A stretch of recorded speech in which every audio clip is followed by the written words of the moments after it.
In November 2023, WeWork filed for bankruptcy. 47,000 employees lost their jobs.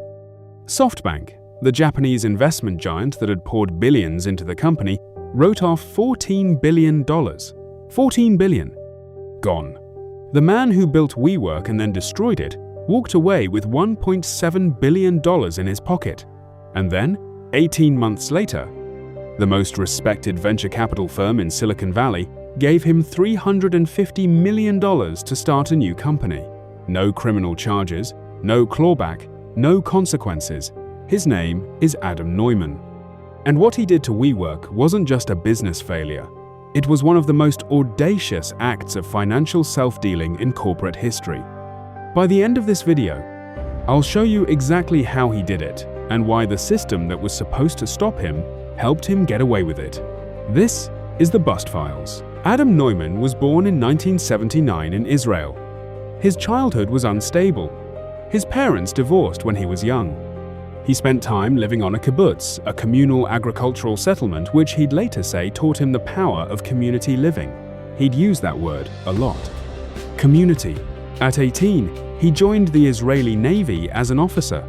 5 years of discipline, leadership, hierarchy. Then he got out and moved to New York City with almost nothing. His first business idea was baby clothes with removable knee pads, designed for crawling infants. He called it crawlers. It didn't work. His second idea was collapsible high heels for women. Also didn't work.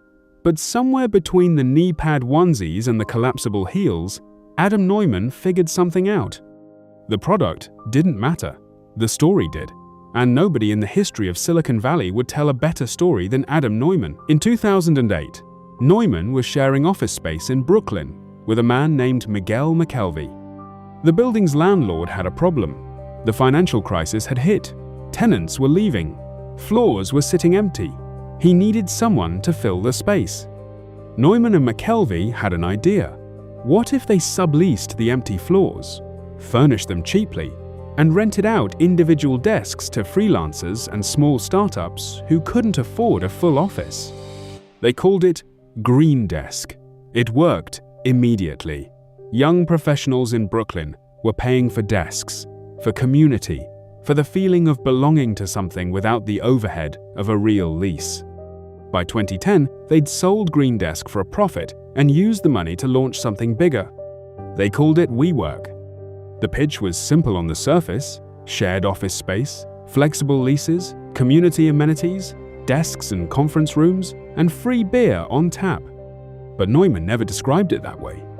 He described it as a movement. Here is the single most important thing to understand about WeWork. It was not a technology company. It signed long-term leases on buildings, renovated them, and subleased the space at a markup. That is a real estate business. That is what landlords do. But in 2010, in the middle of the startup boom, technology companies were getting valued at 10, 20, 50 times revenue. Real estate companies were getting valued at 1 or 2 times revenue. So Adam Neumann told investors WeWork was a technology company. He called it a physical social network. He talked about space as a service. He said WeWork was building the infrastructure for human connection in the 21st century. None of that meant anything, but it sounded like it did.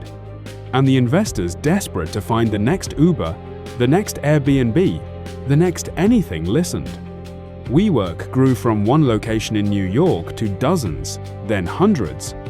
By 2014, it was valued at $1.5 billion. By 2017, it was at $20 billion. By 2019, it would reach $47 billion. For a company that had never turned a profit. Not once. Not in a single quarter. Here's exactly how Adam Neumann used WeWork as his personal ATM. Trick number 1. The buildings. Neumann personally bought real estate.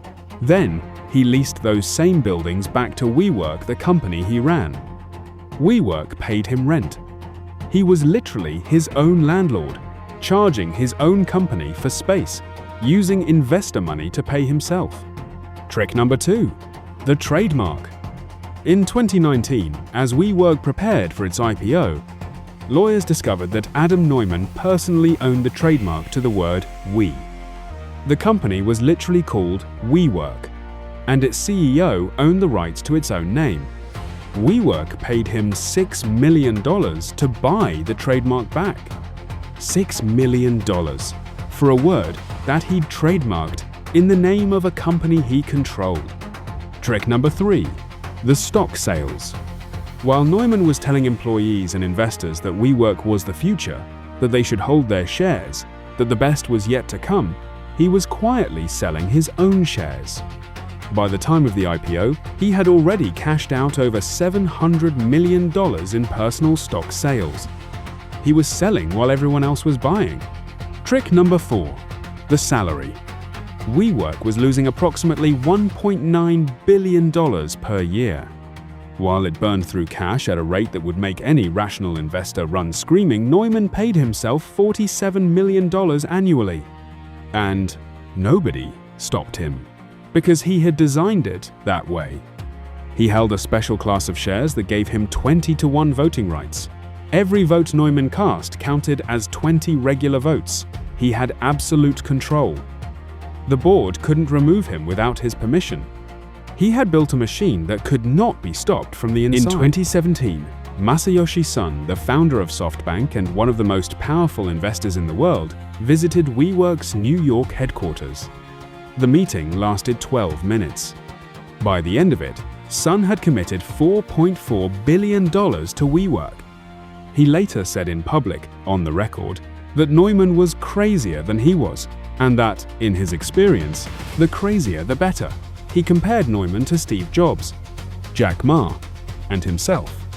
SoftBank's Vision Fund, a $100 billion pool of capital from Saudi Arabia and Abu Dhabi, became WeWork's primary backer.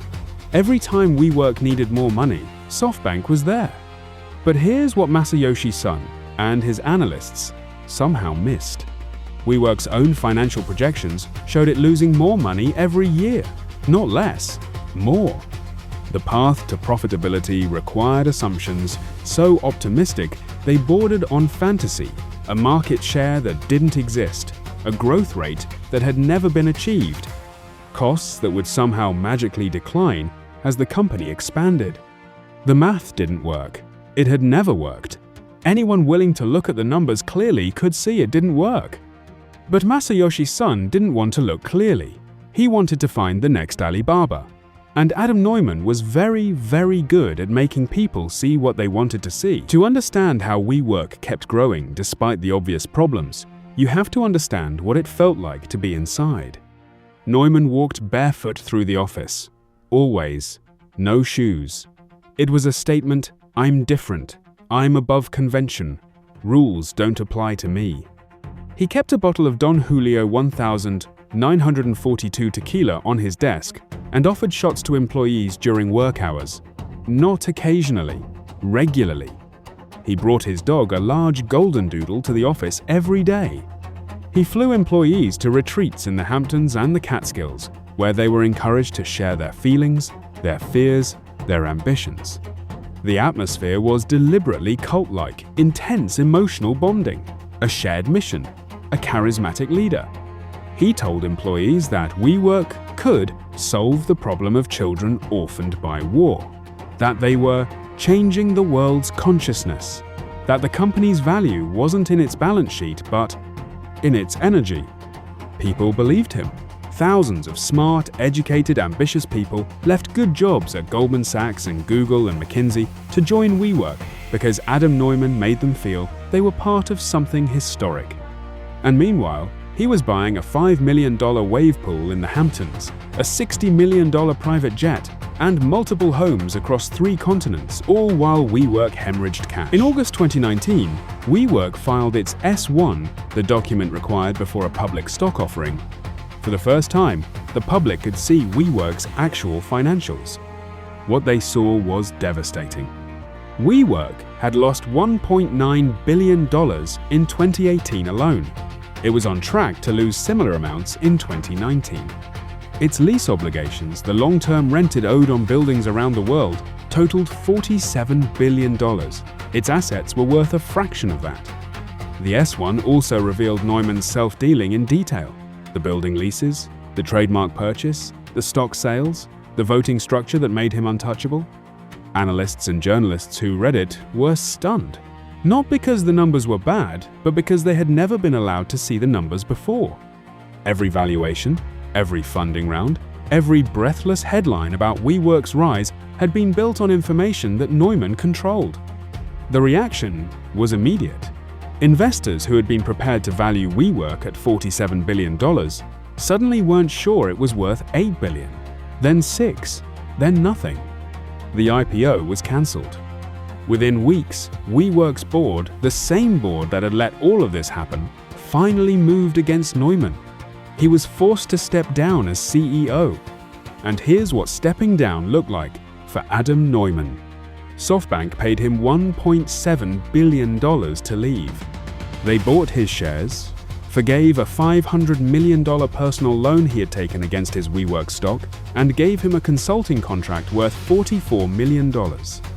The man who had destroyed the company was paid $1.7 billion to stop destroying it. On the 6th of November 2023, WeWork filed for Chapter 11 bankruptcy. The company that had once been valued at $47 billion listed assets of $15 billion and liabilities of $19 billion. 47,000 employees either had already lost their jobs or would in the months that followed. The pension funds and retirement accounts of ordinary investors who had bought WeWork bonds lost billions. SoftBank's Vision Fund wrote down its WeWork investment by $14 billion. It was the single largest loss ever recorded by a venture capital fund on a single investment. The landlords who had signed long-term leases with WeWork betting on its stability found themselves holding worthless contracts.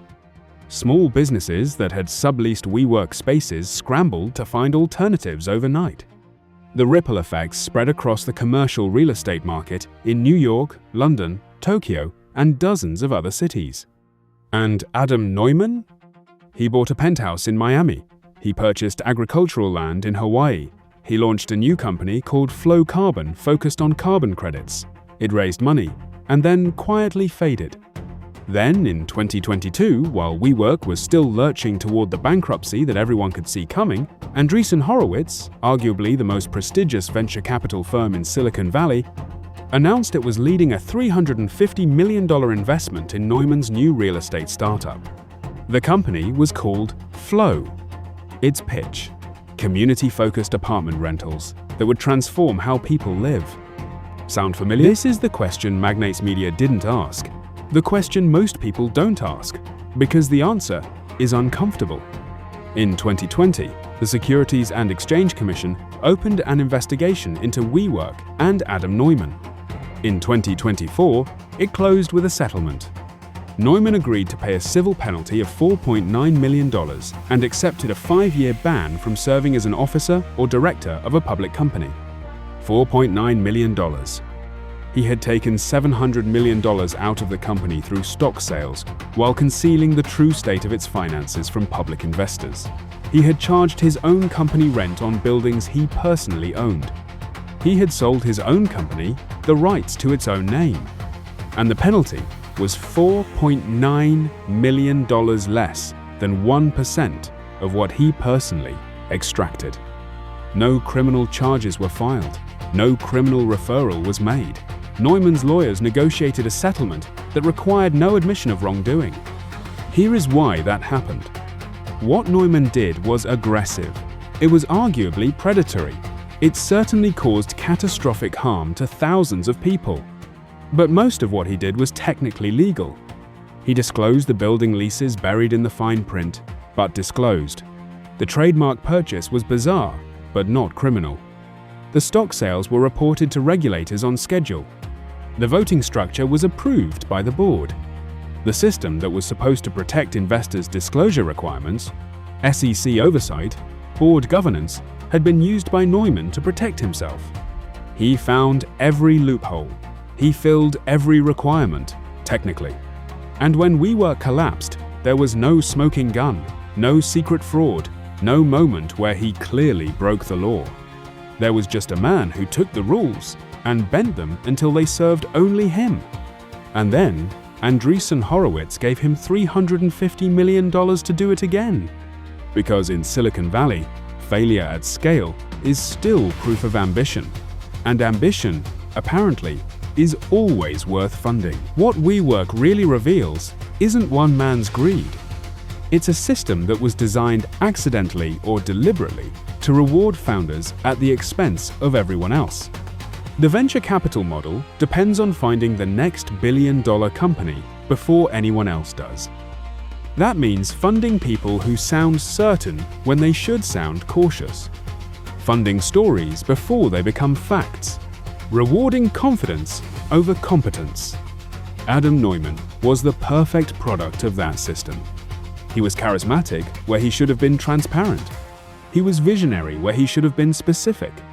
He surrounded himself with people who were compensated to believe him, funded by people who were competing to fund him, and protected by legal structures that he designed himself. And when it collapsed, the people who lost the most weren't the venture capitalists. They lost paper gains. The people who lost the most were the 47,000 employees, the small business owners who had trusted WeWork's leases, the pension funds that had bought the bonds. The people with the least power in the system paid the highest price. That's not a WeWork problem, that's a systemic problem. And it will happen again. It's happening right now, somewhere, with someone who sounds exactly like Adam Neumann. Follow the bust files. The money always leaves a trail. We just follow it. Subscribe if you want to know who's next. Because there's always a next one. Someone right now is raising money on a story that doesn't add up. Someone right now is building a company that exists to enrich one person. The bust files. Every week, a new case file. The money always leaves a trail. We just